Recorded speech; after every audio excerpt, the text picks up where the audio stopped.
Good evening, everyone, ladies and gentlemen, friends, children, youngsters, and admirers of all things theatrical, scenographic, and beautiful. Please join me in welcoming Olivia Lomenech Gill.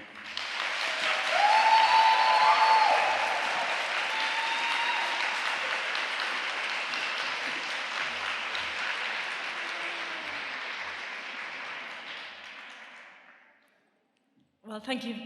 Thank you. Sorry, I'm going to talk at the right volume. Yes. Because I shout a lot at home. I'm going to try not to shout now. Thank you very much for the very nice introduction, and thank you very much for being here. Not quite sure why I'm here, actually. But it's a huge honor. I've never been to anything like this, and to be invited to Prague, to the quadrennial, is really a huge privilege.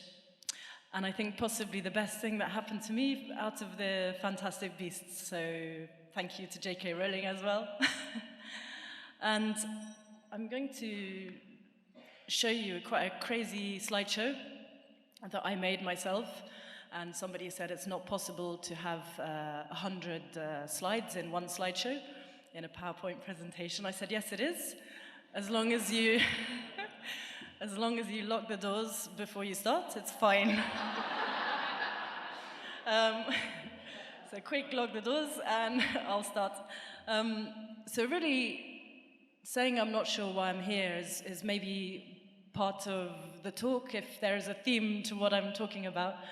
And I think the course of accidents and the path of serendipity and a little bit of hard work on the way, and how life takes you to some good places. And I hope everyone can understand and hear me. Is it okay, everyone? And I'm sorry not to be talking in Czech as well. Because I really can't. But I'll just start and we'll see what happens. So this is, the point I'm starting at is with the sketchbook of my great-great-aunt. And she worked all her life through 2 world wars as an artist. And I think I only found this out maybe later on in my life. And not only was she an artist, and as a woman in this time it was more unusual, but she was also a very good printmaker. And I'm sure there's some printmakers here. She was specializing in etching. So that's using copper plate and acid to etch lines into a plate, which I'm sure some people are familiar with. For other people, it's a bit of a dark art. And it's still actually, for me, a kind of science I'm trying to master, because many years later, I've come to use the same techniques. And this note on the left-hand side is a reply to a letter she obviously wrote to the owner of a nice big house, which is now a National Trust property. And she'd obviously written to say, please, could I come and draw? And he's written back to say, dear madam, the house is only open for these days and you're only allowed, whatever, not in the courtyard. And it was the idea that artists are the curious interloper. We're nosy, sometimes maybe we're annoying, but we're always interested. And I think this is what's taken me to places and brought me here as well. On the right is some of examples of her sketchbooks and maybe prints, which show the draftsmanship that was, again, quite common years ago. Less common now, I think, and obviously we have different technologies available to us. But like the curiosity, the drawing is also very important to what I do, even though it's never good enough. And this is me doing what I do best, when I get asked to work on my first book project, I decide I have to go to see the place where the book is set, and there's no campsite, so I camp in the garden of the writer, which in this case was Sir Michael Morpurgo. We have to call him Sir because he's just been knighted, and he's very well known in the UK, maybe also in a few other countries. And this is me doing my research work. And on the right-hand side, there's an example of a sketchbook page, which is actually in Scotland, when I went to see some really incredible, quite run-down, broken houses, which were left in an estate, which I thought would make an interesting set for a book that I wanted to do. But then I'm saying a set or a location, and that's not normal for a book. So maybe I'm still thinking with a theatre or film head in some way. And this house was really quite small, very derelict caravan outside. And I went poking about to see where I could sit and draw. And then this very nice elderly man came out and offered me a chair. So again, it's an example of going and finding things, maybe being interested in things that aren't automatically pretty or appealing to other people. And this is a box full of printing plates, again, belonging to my great-great-aunt. And on the right-hand side, there is a metal plate being inked up just to show the dirty, greasy techniques that printmakers use.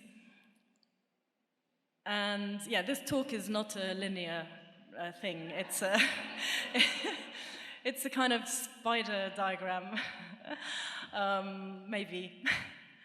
So Pavel was kindly saying that I started drawing maybe after or during my theatre studies, but in fact I look to this as my first great masterpiece, which I'd been to the toilet in somebody's house, and there was a picture on the wall, and I discovered recently it was actually a poster for an exhibition.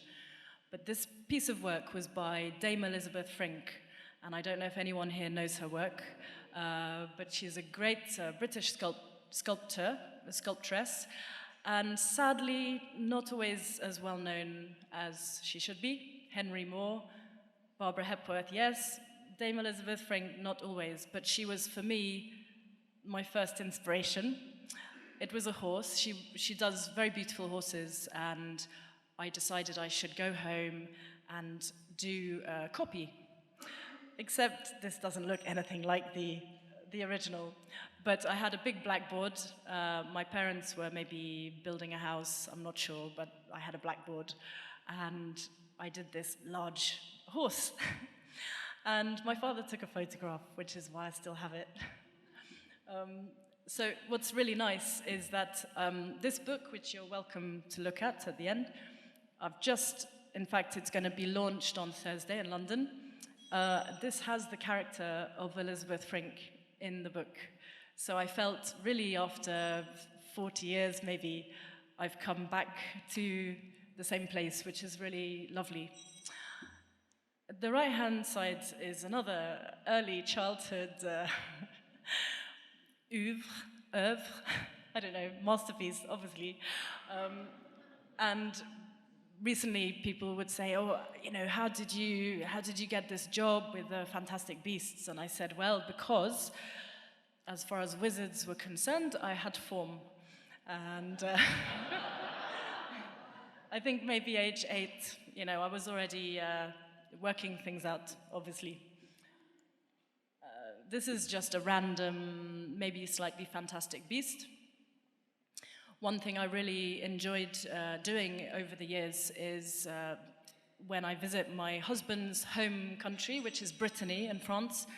It's a place with very strong traditions, and one of them are the religious, but not high church. They're more like folk or people's events. They're pardon processions, and people process. There is, on one of them, a communion of the horses, which I found really beautiful, that people bring their horses to be blessed, and they take communion with a slice of baguette dipped in the holy water. And I think this bringing together of animals and people is a really nice thing to do. And then I turned the horse into a unicorn, maybe as the last unicorn is what it's called. This is predating anything to do with the unicorns in Fantastic Beasts. And then these are bringing together sort of 30 years of artworks. I grew up with J.R.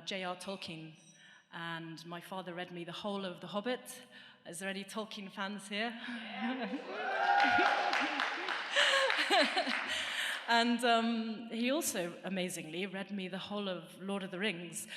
And I'm a bit worried because with my 10-year-old, I've just got to nearly the end of The Hobbit, and I realize that when we go home, we need to start the Lord of the Rings. And it's this thick, and it's really thin paper and very small words. So, on the left, you will see on my current studio shelf, again, things that are maybe very silly but quite precious to me.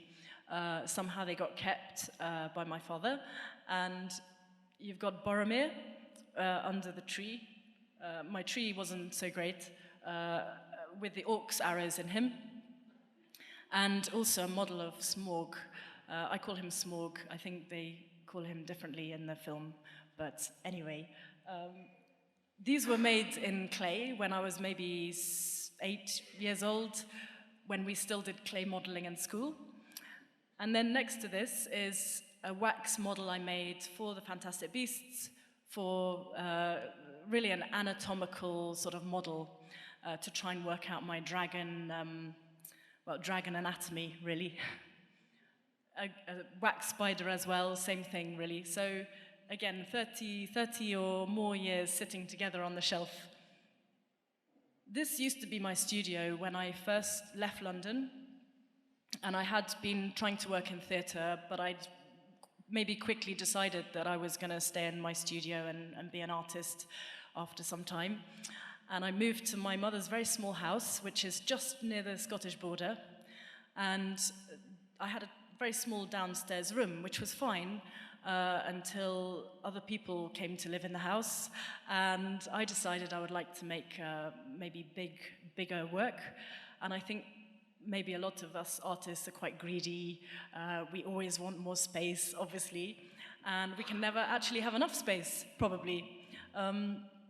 So I decided that I needed to make a studio. This is my house like it used to be, and I became interested in the idea of mobile buildings, self-build buildings, and the ideas of how to affordably accomplish a good working space, which is what a lot of people are short of, especially in built-up areas, very expensive rent.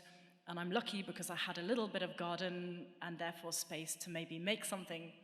And this on the right is, I think, an earthquake shelter, which was built after the San Francisco earthquake. So there's this idea of refuge and, I don't know, people making their own shelter, making their own homes, which I find also very interesting.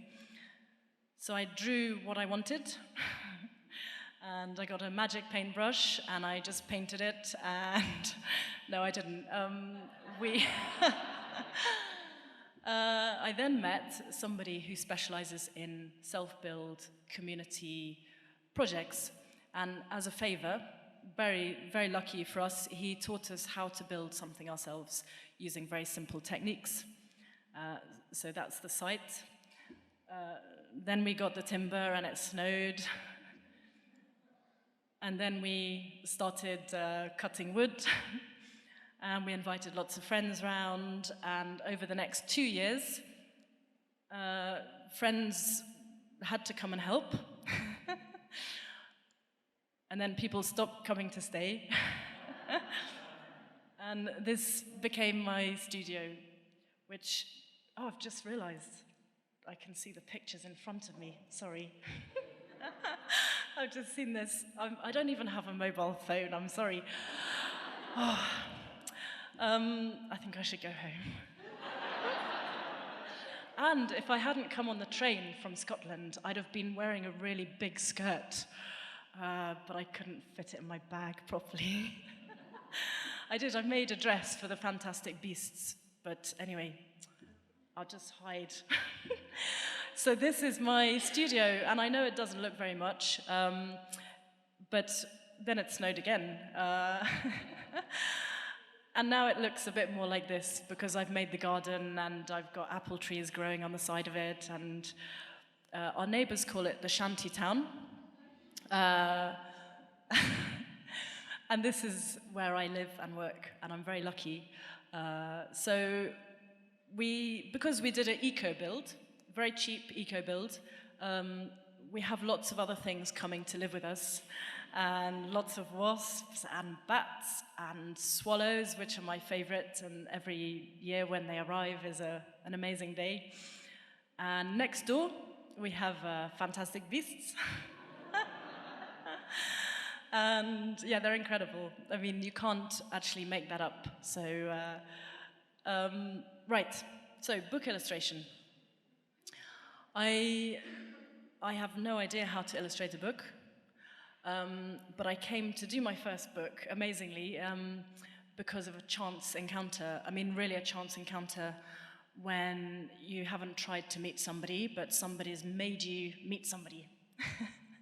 And we were at a very small book festival in Brittany, France, and we didn't have much to do, and we took my parents-in-law to this little book festival.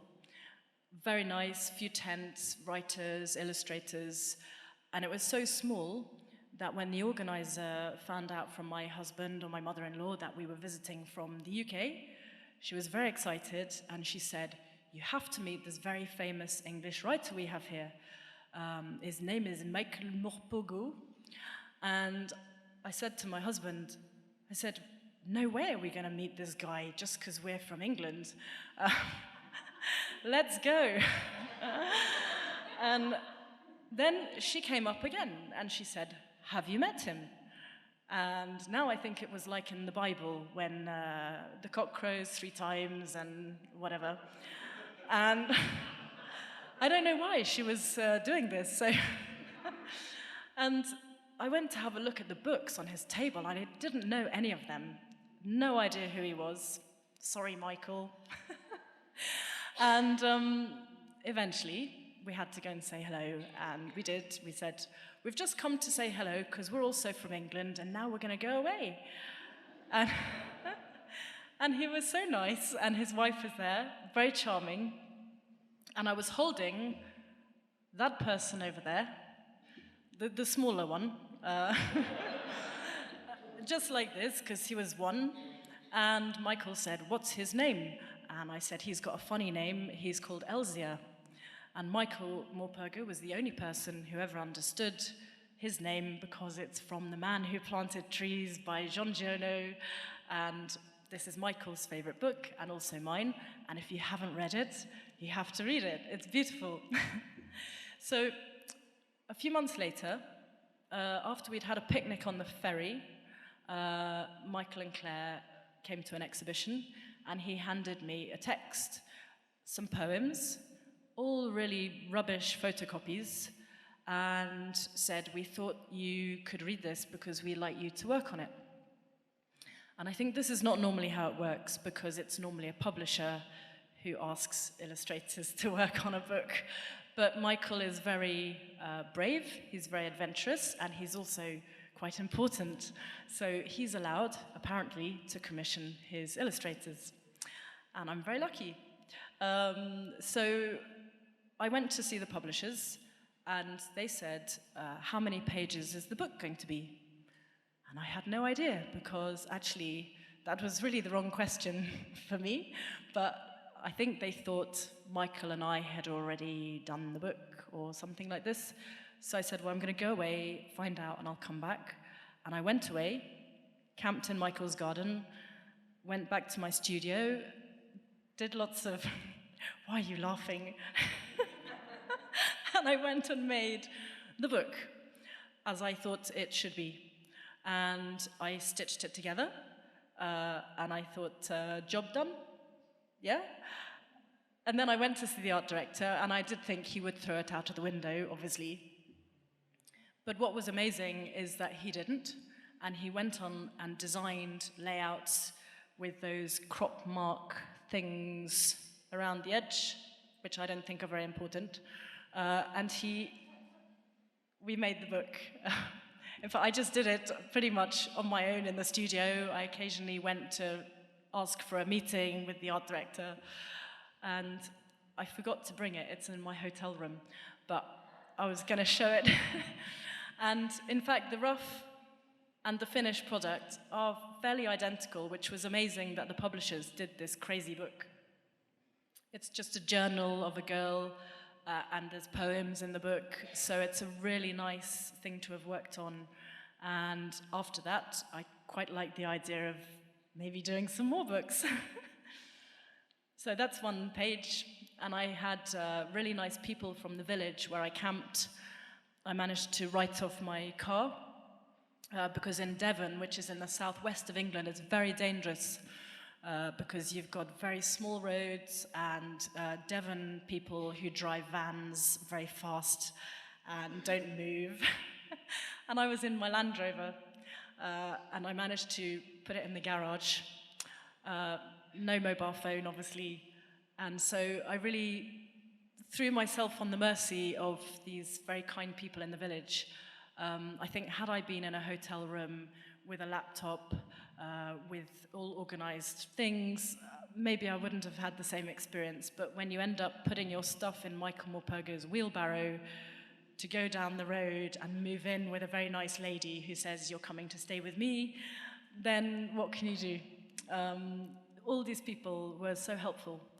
And that's just one page from the book with one of the poems about a small dragon, which is a very beautiful poem. And in fact, I think the dragon probably looks like Smaug, because all my dragons maybe do. This was something I managed to sneak into the book.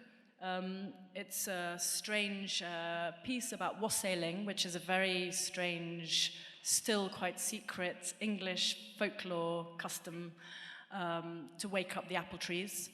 And I felt like the book needed to have an extra song in it or an extra poem, because I really wanted to illustrate this song by a folk singer called Chris Wood. And Michael was very nice, and they said, yes, you can put it in the book. And I suppose it's an introduction. If you go, the English are very strange, and they have straw men and wooden horses.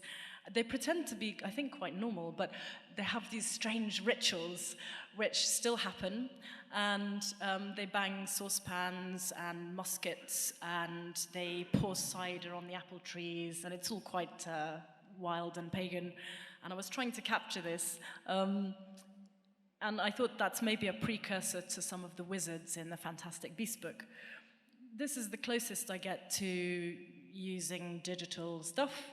I've got a big scanner, and I can draw stuff in a sketchbook, and I can scan it, and then I can put it in Photoshop, and then I can put it in Dropbox and send it somewhere. And that's kind of, the limit of my digital interests. Bone letters for a book I came to do after the Michael Morpurgo book. Francesca Simon, who's very famous for the Horrid Henry books. I don't know if they're exclusive to the UK or very famous everywhere, but she did a lovely book about the daughter of Hel. She becomes the goddess of Hel, and these were some bone runes that I made for the different chapters and different characters based on the Norse gods. And again, I'm just trying to lead into probably what you're here for, which was obviously the Fantastic Beasts. A Scottish poetry anthology. This was for one particular poet who I got to do an artwork for the cover of her collection of poems. And she's called Kathleen Jamie. she, like Michael, is amazingly allowed to choose her covers or her illustrator. So I was commissioned by her and worked with the publishers to create probably the most complicated, layered print that I've ever done, because I can't do color printing, so I use normally Japanese-type colored paper to bring color into my prints. Shinkule, it's called, probably some of you are familiar with this.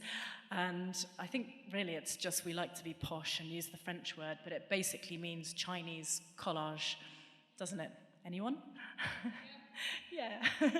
So more sort of procession type pieces. I used to, and I'm still very interested in processions, the stories of people moving, carrying things, border crossings, and then at the bottom there is a detail from a piece called Human Cargo, which it's a large 6-foot piece I did on metal. I work on metal sometimes because possibly in the period where I had no printing press, I was trying to be a printmaker but with no press. So I would use metal to work on, and yet it would remain as a painting really, but using a sort of dry point techniques. And then I would try and get them into print fairs and people. There's an art dealer who said, yes, I know you, you're the artist who gets paintings into the print fair, aren't you? And anyway, this piece, which you can't see very well because it's on aluminium and my photo's not very good, it's a sort of map of the Mediterranean. I did it in 2007, and very sadly, after more than 10 years, the story that was based on, which was a chapter from a human rights journalist's book, Human Cargo, Caroline Moorhead is the writer. It was a little chapter about the extracommunitari, I think I've hopefully said that right, people of Sicily, so the boat people of Sicily who have arrived normally from North Africa. And I was very shocked to read about this, these really tragedies of people. And I wanted to make a piece based on this. And then quite recently, when there was a big exhibition at the House of Illustration in London about refugees and migration, and I felt maybe a bit miffed because I have been involved with them, but they didn't ask me to put my piece. And it's in the workshop. I just put it on Instagram, and I started using Instagram about a year ago, and I became a bit addicted. Partly because it's the only way I have of contact in the outside world, really. And the University of Stirling in Scotland, they wrote straight away and said, please could we exhibit this piece as our program of work with refugees and work about migration. And I was delighted to go there and do an event with the writer of Human Cargo and meet her. And I was just very privileged to feel I could be part of something like this, and that piece is up there now. All the boats are made of drinks cans and hanging on fishing hooks. It's very simple, but anyway, it's a piece that maybe remains a bit close to me. Another big piece of work about Mary, Queen of Scots, difficult to see. It's made of lots of collage bits of metal all hammered on, and there's the Parliament now looking a bit more organised than it probably is at the moment. I don't even know if we have a Prime Minister. But actually, I don't think it really makes any difference anymore. So this, talking of strong women, that's Helen of Troy. And that was when I was working in that tiny room that I showed you the photograph of. And I realized you can make a really big bit of work if you make it in really small bits, a bit like tiling a bathroom. And then you can get to the gallery and you can hammer it onto a big bit of wood. And so that's what I did for that one. And there's exactly 1,000 ships on there. I love ships and boats and numbers, even if I'm not very good at them. This is my prized possession, which is my 3-ton assistant, my printing press. I was very lucky to have the chance to get one that was being scrapped out of a college, because things like this get thrown away. And I'm very lucky to have it until you have to move anywhere, when you need to get a low loader and a high ab. Anyway, this has gone down in the historical archives of the village where we have our workshop. And that's it. Again, not a very good photograph, but this is the workshop where my husband and I work, and I do my printing. Oh, the silly photograph. Because 100 years ago, it was a grocer, and there was a cross-border trader who was very successful, kind of entrepreneur, selling groceries, chocolate, textiles. I mean, a really good shop. And we have a photograph of the horse and the wagon and all the people in aprons standing outside. So we wanted to try and look smart also. And this is my press, completely artificial setup, but some very nice people came to do a little film after the Fantastic Beast book came out. So you can see some of the copper plates that I've used for the book on the bed of the press. This photo is, I think, an example of something else that maybe is the theme of my talk, if there is one. And that is that for me, for artists, hopefully for lots of people, you know, there are things of great interest and beauty around us often. And, but it's all relative. So I go around being nosy and staring at things. And the squaddy, because I went to work with the army briefly when I was commissioned to do a piece for Warhorse. These guys who work with the most amazing horses, for them it's completely everyday. And I just like the fact that his expression sort of says, yeah, what are you looking at? And there's this horse in a red coat, and it was amazing. So there's another copper plate, big copper plate with a horse on it. Little etching I did also for Warhorse when Michael asked me to do a title artwork for his concert and reading of Warhorse. Probably Warhorse is quite well known for many people. And I've always been interested in military history. I'm not quite sure why, but I went to work at the barracks, sort of unofficially. And everyone's always really busy in the army, particularly. They're very disciplined. Everyone's got a job to do. And these horses are incredible. They have manicures. They have all of their nose hairs shaved. I mean, they're kind of well groomed, to say the least.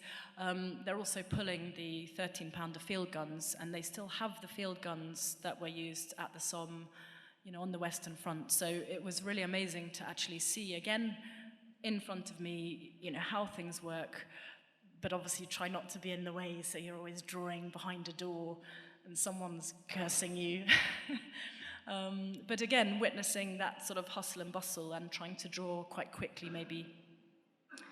This was commissioned by somebody whose grandfather had actually died on the train on the way back home between London and Edinburgh of the effects of gas poisoning. And so she asked me to have the address of her grandmother, where all of the correspondence was addressed during the war.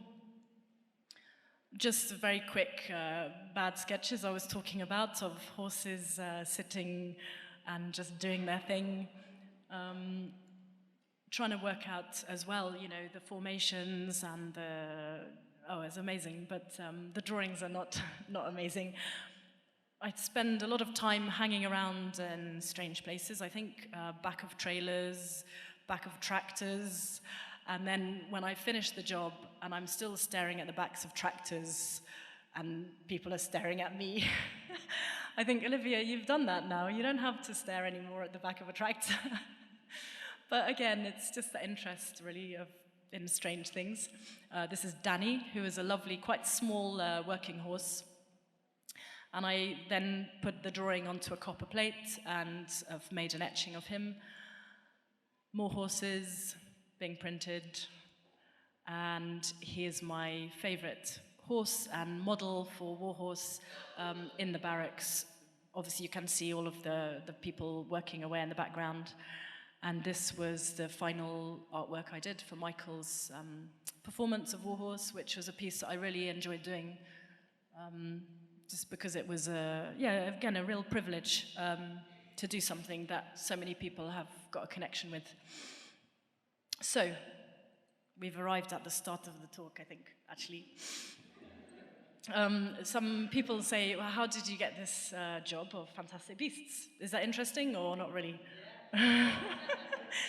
And the answer, which is not interesting, is that I don't really know, because everything to do with Harry Potter is secret, obviously. But it was between Christmas and New Year in 2016, I think. And I have a very nice agent who was brave enough to take me on. She looks after also Jim Kay, who's doing the Harry Potter storybooks. And she looks after a bunch of other crazy artist illustrators. And she said, you need to do some dragon drawings, but I can't tell you what it's for. And I thought, wow, okay, this is somebody who draws completely from life, obviously. I was like, well, wrong person, but anyway, I did some drawings.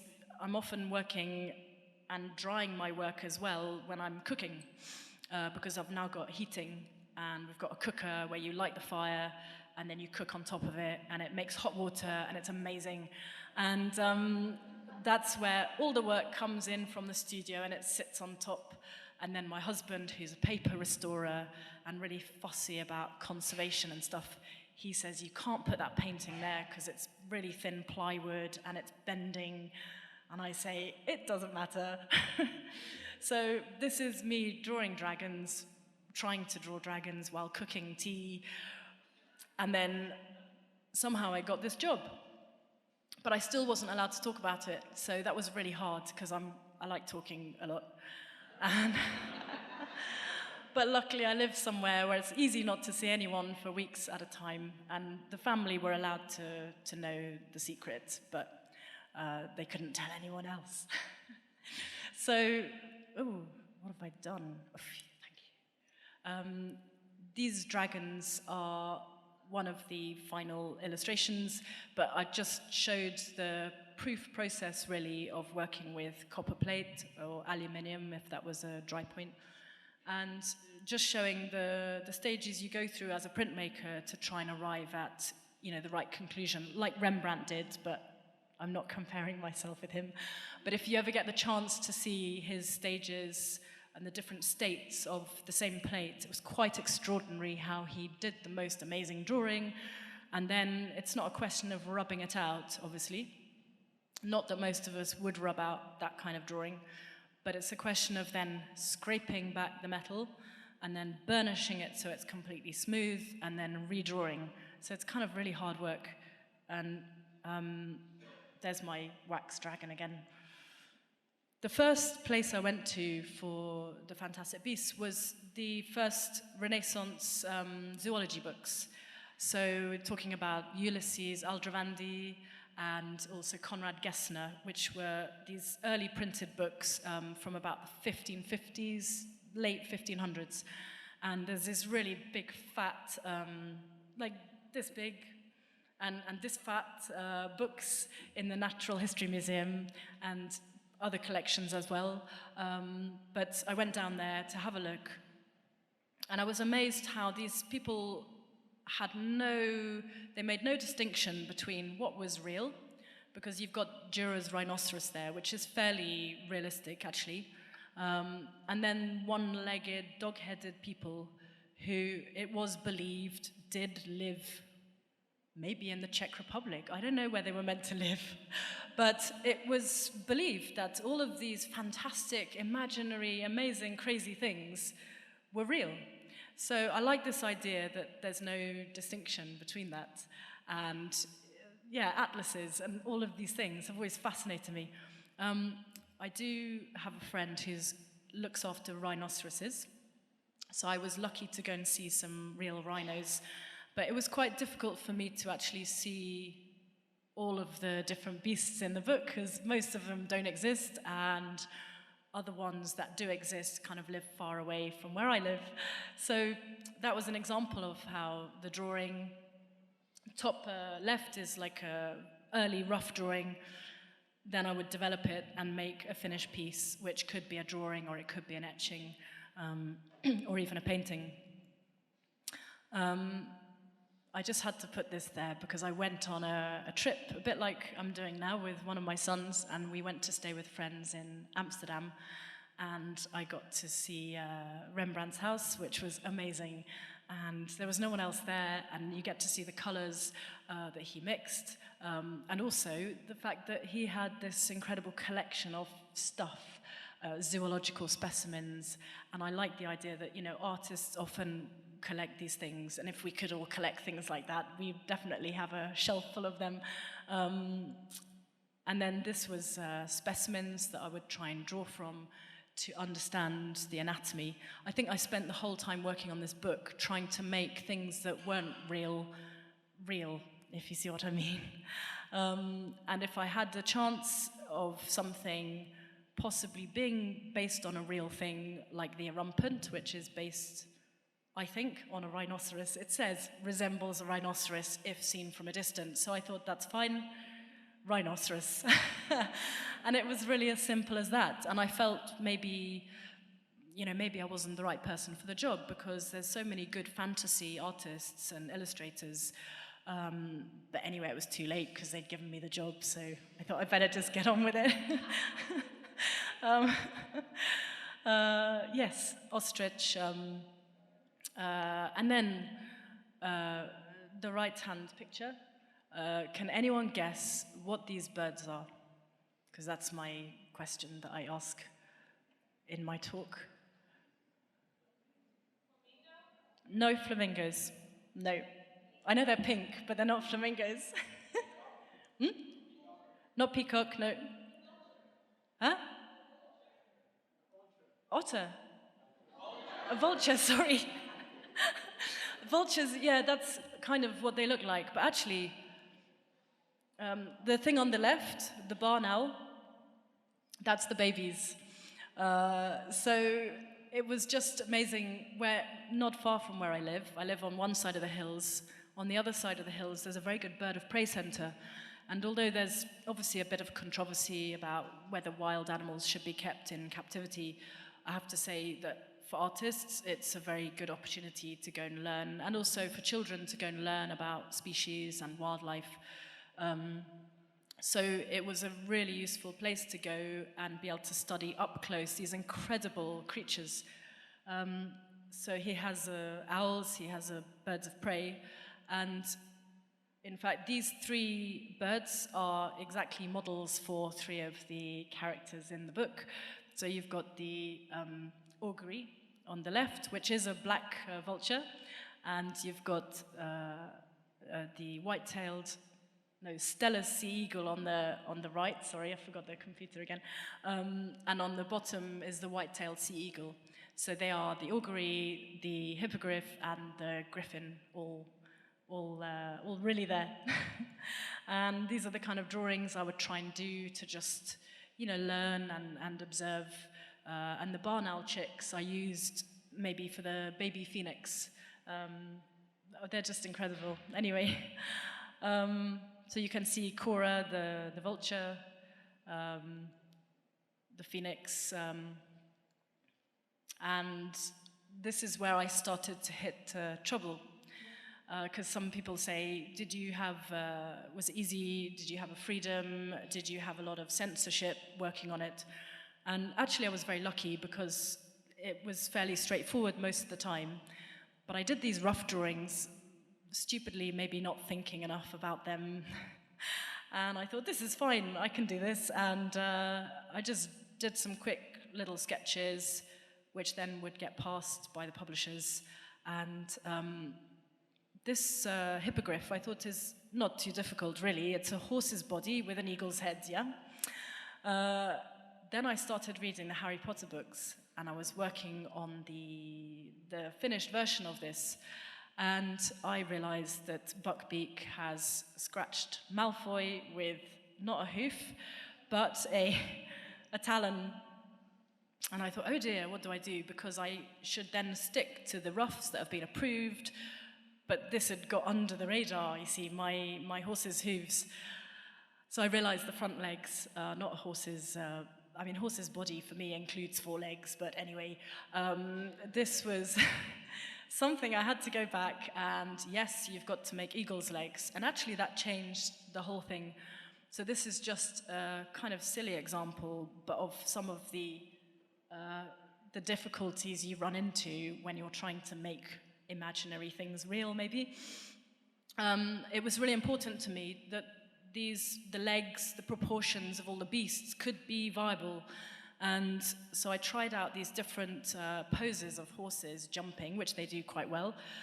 But then when you're adding an eagle's front legs, you are then hitting difficult terrain because the eagles obviously articulate their legs the opposite way to a horse.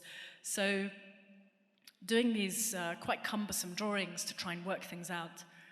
And then I decided I would do a standing pose, and luckily the publishers were fine with that. But yeah, you've got this, the hippogriff is standing and not flying. But also what I was amazed by is I looked at a clip of the film to check out the talons and the hooves, and I was quite disappointed that the talons and the feet of the hippogriff were so small. But what was amazing to me when I got to actually sit in the enclosure with the Steller sea eagle, the size of their feet, and it's the feet that kill, it's not the beak, even though that looks pretty scary. And for me, again, it's like there's no comparison for being up close and really in front of what you're drawing and really trying to look. And even if the drawing's rubbish, of course we always want to do amazing drawings, even in our sketchbooks, as if anyone's going to see them. But actually it's the observation. And this is, if I'm working with maybe kids, I try and console them with advice that I never take myself, which is that the finished drawing doesn't matter, it's what you've learned while you were looking. So again, it's trying to take your own advice, but yeah, just the concentration, I think, is really the key thing. The chimera was one that I found really difficult because it's meant to be really dangerous, like one of the most dangerous creatures. And I thought, that's great, lion's head is a good start, but then the second bit is the body of the goat. And I don't know if anyone here knows goats well, but they're just not really dangerous looking. And no offense, I mean, they try, but... so these are some goat friends, and I went to see them, and I really struggled to see how they could become part of a dangerous beast. But anyway, I tried out a 3-headed version, but because it wasn't like the ruff that I'd done, because actually I thought the ruff was okay, but somehow it didn't work when I started working on it properly. It just was, again, why did I do that ruff without thinking very hard about this? So that wasn't allowed.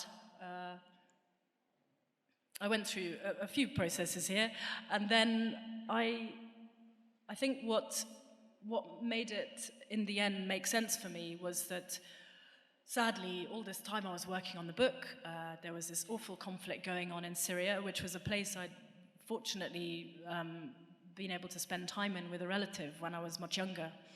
And I went and I drew in Palmyra, which was the most amazing country, and that particularly was the most beautiful site of, Roman ruins, not Greek, but just the most amazing place. And when I was hearing on the radio about the destruction of this place and the death of people there, I really felt my heart was breaking, actually, and the powerlessness of anyone to do anything about it.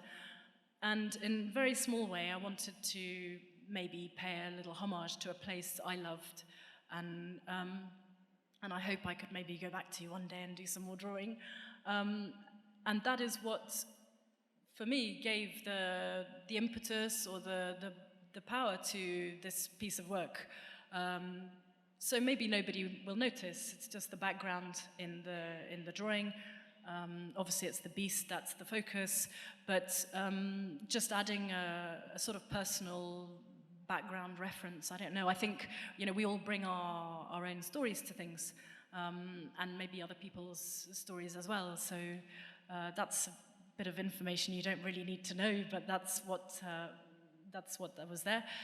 One of my favorite, quite endangered indigenous breeds of oxen, Indian oxen, again gave me the idea for this giant oxen, the Re'em, I don't know how different people pronounce it. And again, maybe going back to theatre, the playing with scale, which I love. Even with a drawing, you can make things really small. There's the Nundu as well, with the tiny wizards and the giant leopard. That was a local model for the Chisperful. And again, you know, if it's written that it looks like a crab, that to me just says, right, I'm going to go and draw a crab. And I got given a crab to draw, which was amazing because they are fascinating creatures. Crustaceans, they're coming from another place entirely. So I was trying to learn, you know, all about the crab anatomy. Yeah, this resembles a Jack Russell, the crop, although it does have a slightly different tail. And so I called a friend saying, please could you bring your really noisy dog to stand in my studio?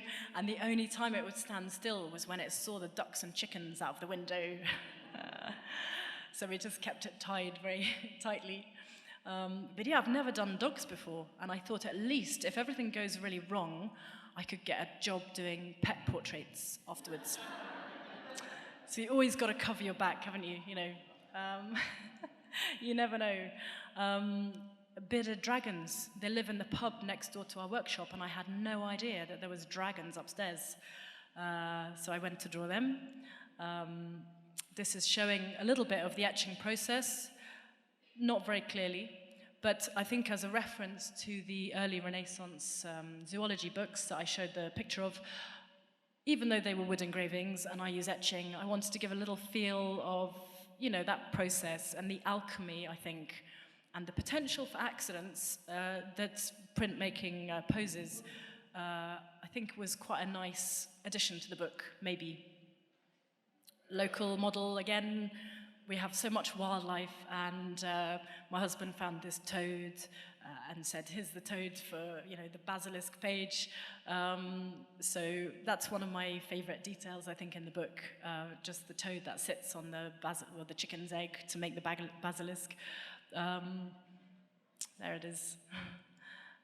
And then this is just a very brief example of working spreads, me writing all over the text to see how we can make things work. Then, you know, potato on legs, or what's it called, the gnome. I just can't do fantasy. So I thought, right, I'm going to draw a person who will remain nameless, because I'm not allowed to say that I drew them for this. And obviously it was all confidential, so I only had a limited number of models I could draw on. So I said, get in the studio, please. And I drew him, and then tried to make the head bigger and bigger and bigger, till it was big enough to be the gnome.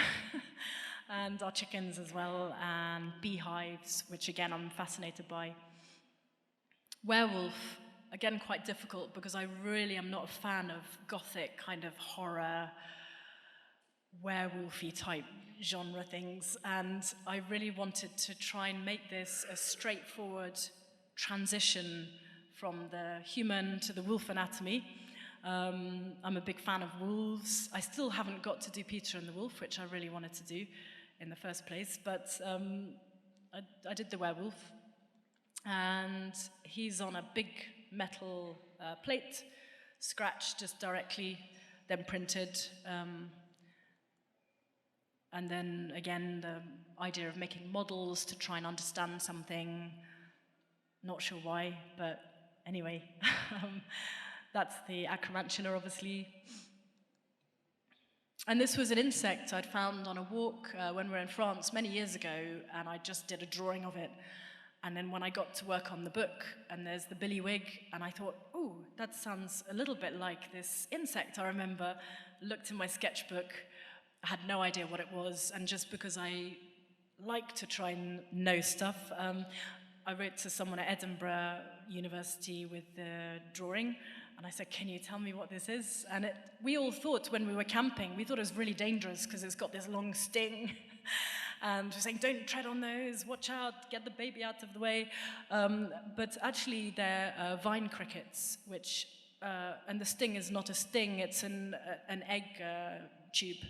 So completely harmless. But just again, trying to learn more. I feel completely ignorant actually about everything, but it's being the outsider and being interested.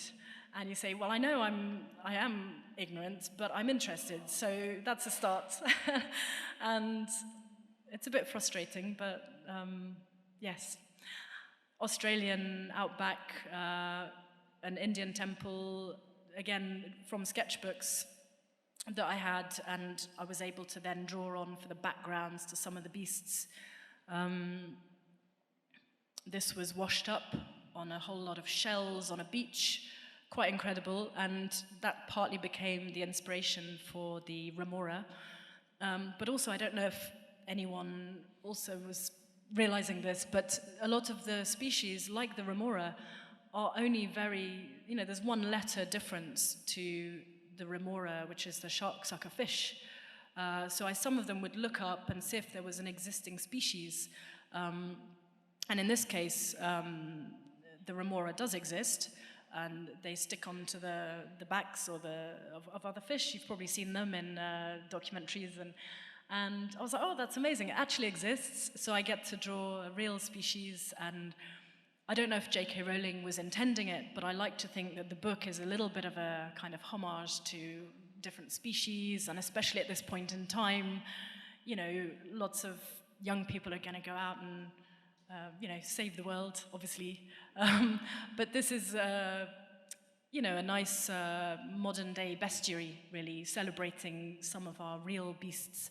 So that was, again, looking back to some of the old books where you've got the scene, and then you've got a close-up of the specimen, and it just gave me an excuse to draw some amazing fishing boats and fishermen, and sort of virtual travel, and winged horses, which compared to the hippogriff were pretty straightforward.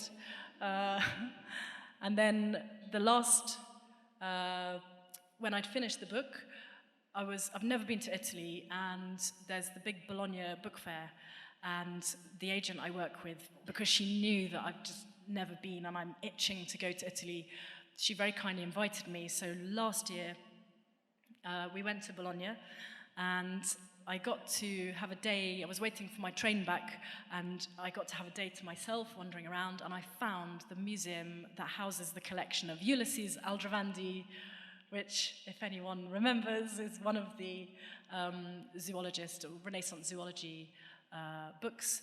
And I just felt this was an amazing coincidence that I therefore found his collection. These are the wood blocks which were used to make the first Renaissance zoology book. But there's even a dragon on the front one, or on the sea serpents. And I just felt really lucky to be there in this amazing museum. So you can see it's like a proper museum. No interactive screens. And it was just brilliant. And again, like being here now, I just felt so lucky. I then went on to do a bit of work for an exhibition I was invited to do for the Oldborough Music Festival, which is where Benjamin Britten, the composer, made an amazing cultural sort of hub in the southeast of England. And the theme that year, the production, was A Midsummer Night's Dream by Benjamin Britten, so it's an opera. And I did this exhibition, not my favorite Shakespeare play, actually, but again, it was just lovely to come back and work with a piece of theatre and make artwork inspired by that. And then this is the last piece of, a big piece of work I did for my most recent exhibition. I thought I'd just update this presentation, which was called The Pocket Guide. It's about this big, and it's called The Pocket Guide to British Birds. So that's as close as I get to being conceptual, actually. And it's kind of got most birds that you could find in or near a tree that are smaller than a ptarmigan. There's a ptarmigan on there which is a bit bigger than the rest, but otherwise they're mostly small. But I've realised I've got to do another painting now to do the ones that I forgot. Oh, sorry, I wasn't meant to show that. Should we keep it at the high art point, yes? Or you can see the crew who were the team behind the Fantastic Beasts book, as well as the publishers, obviously, and J.K. Rowling. This was all my helpers. That was a really stupid photo. I said, I'm not showing that here.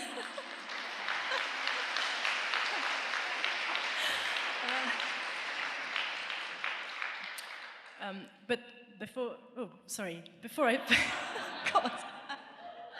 Before I forget, I only have one copy, but this, if anyone wants to come and have a look, you're very welcome, and then hopefully I can get more copies if I can come back. And it's coming out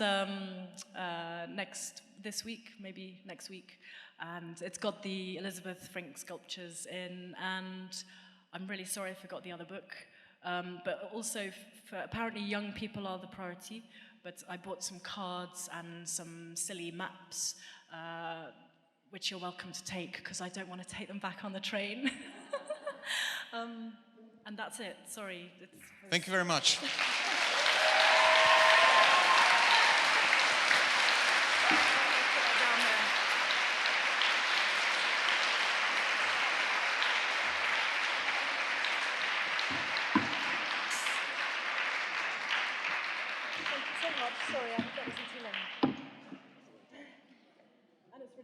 Thank you very much, Olivia. I think we do have time for some questions. We've heard a lot. Olivia's explained a lot, but maybe you want to know more. Would anyone like to know more? Any questions? Yes, please.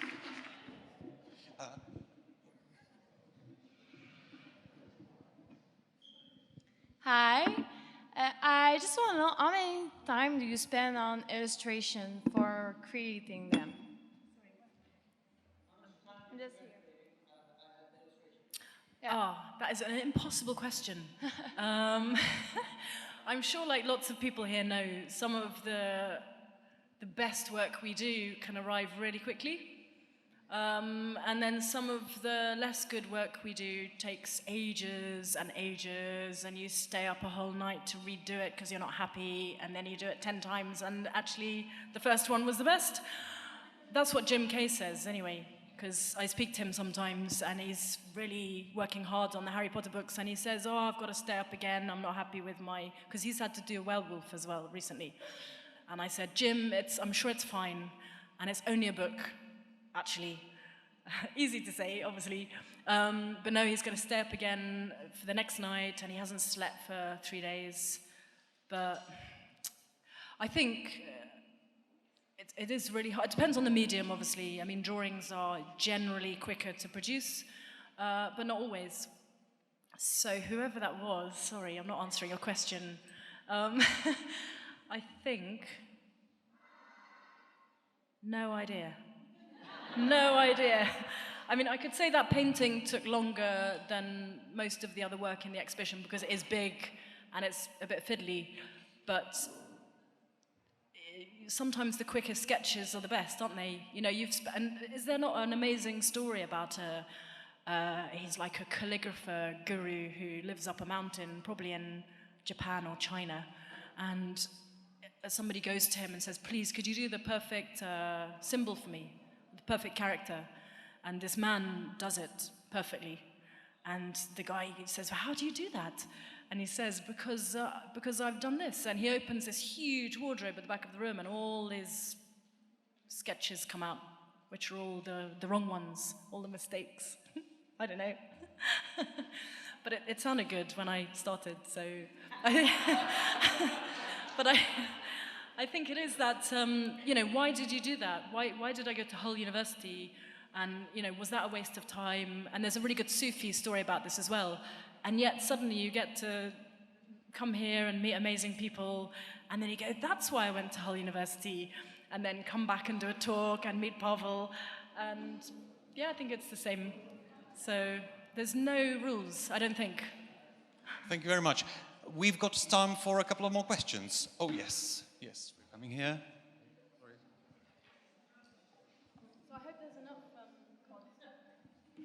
Hi. Since in the movies they showed some of the animals, did that have influence when you were then illustrating them in the book? No, because I didn't see the films. We live a long way from a cinema. The first film came out while I was working on the book, and I did say to the publishers, this is really weird because people have told me they've seen this film, it's got the same title as the book.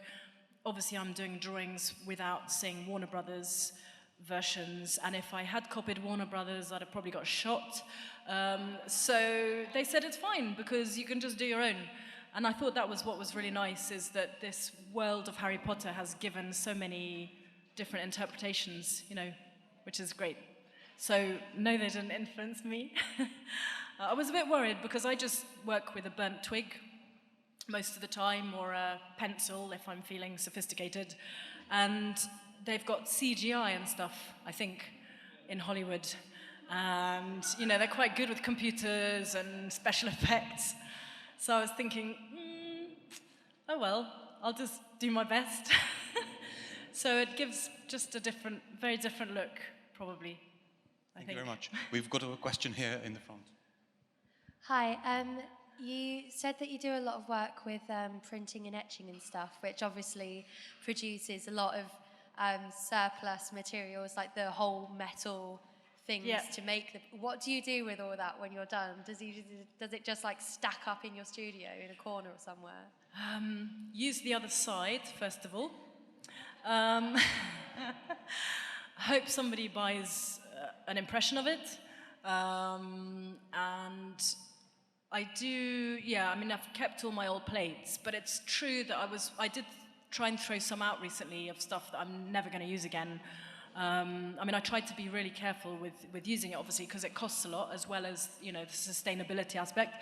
But I did have an idea, if we're moving, that I'm going to do a splashback in a kitchen, right? But nobody's allowed to take this idea, okay? And it wouldn't be very hygienic, because there's lots of lines in it. But I did think you could have a really nice worktop or a splashback made of copper plate. Thank you. We've got one more question here. Hi. Do you ever work like from your imagination, like create your own beasts, for example? No, I told you. Oh. You weren't listening. I can't make stuff up. No, I'm so literal. Really, it's terrible. And I'm about to start work on another book with Bloomsbury. And I'm not allowed to, that's not Harry Potter, but they're still secret. I think they've now just got a thing that they just keep everything secret, sort of build up the suspense. But it's based on a Greek myth character, and I've now got to find someone to draw. So I'm literally looking for a Greek, actually, I've just realized, a Greek goddess. Okay, anyone? See me afterwards. Actually, I need a Greek god as well. I have to have a bloke too. So, and it's set on a rocky island, so I need to go and sit on a Greek island for a bit and find a couple of really handsome people to draw. I know it's terrible. And I've been looking at the Interrail map to see how easy it is. But no, I did write to a classics professor, because again, where we live, it's quite limited in terms of diversity, and a complete Brexit vote area. Very difficult to kind of comprehend how undiverse it is. But I wrote to a classics professor at Edinburgh, and I said, could you help me, because I'm looking for, you know, maybe members of the Greek Cypriot community, or to at least try and learn more about this myth, and this character and this character. She wrote back, I mean, I know I'm not very academic, but I tried to explain the situation. She wrote back and she said, surely you know that this character and this character are entirely mythological, so you can't find any real life models. So that shut me up. But I am still looking. No, because I've got to find somebody to draw. It's ridiculous. It makes everything much more drawn out, and but I really need a real person Because for me, if that person is going to be real in the book, which in this contemporary, very well retold version I have to have a real character, a real person. So I'm looking everywhere. Even I stopped somebody at the bus stop outside a workshop the other day. Just terrible. Okay, we have one question over here at the very back. Hi, what is the timeline that you got from when you were first given the contract to where you had to end and like turn everything in? Yes, that's important, isn't it? I started around quite soon after the first dragon drawings, so maybe Easter time, and I finished, maybe it was more like a year. I would say 18 months, but really everyone, well, I don't know who here is good at deadlines, but I don't think many of us space out the work properly, maybe over a 12-month period. So towards the end, it was becoming kind of slightly longer days, but I would say most of the finished artwork was squeezed into 6 months, but by that time, I had my husband taking care of the other job, the domestic stuff. So my household management slipped slightly, and I stayed in my studio and locked the door. But yeah, maybe a year to 18 months altogether. And then you have to wait for the book to come out, because they take ages to print it. So it's like by the time it does come out, you kind of forgot slightly about it. But yeah, 18 months at the outside, probably. We have one more question over here at the back. Thank you. Congratulations, your body of work is so beautiful. Well, I've just got a question around, obviously we live in the digital age and we have iPhones and everything at our fingertips, and I'm finding it really inspiring that you do have the option to look at a barn owl chick if you wanted to on the internet, but obviously you've chosen to see them in real life and that sort of thing. I'm just wondering, is keeping things quite analog a big part of inspiration to you? Do you know what I mean? Like, yeah. Not turning to the internet and not turning to other people's inspiration. I think it's partly because of where I live. It's very easy to be analog.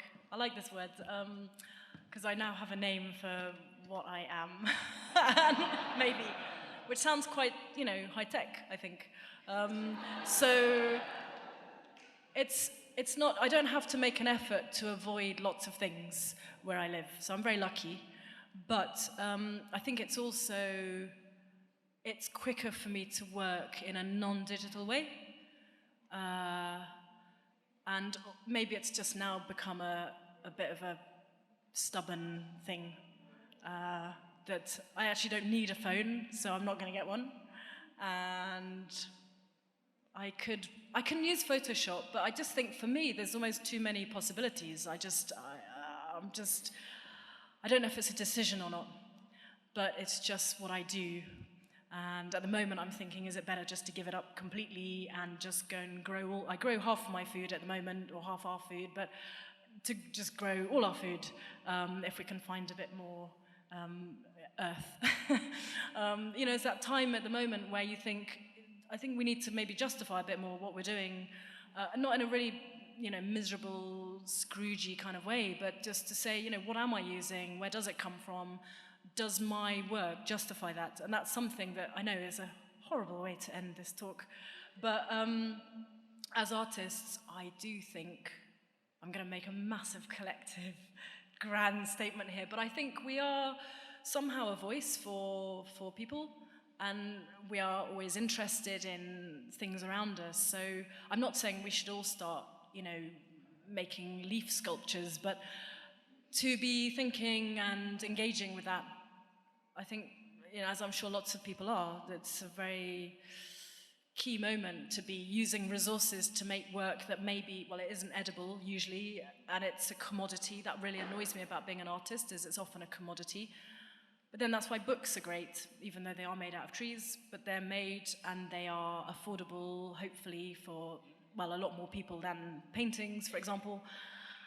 I don't know. So hopefully, I'll probably keep keep working with my burnt twig. Yeah. And on that note, having brought us back to our real world, I think there is time to thank Olivia for the wonderful, fantastic world she created for us.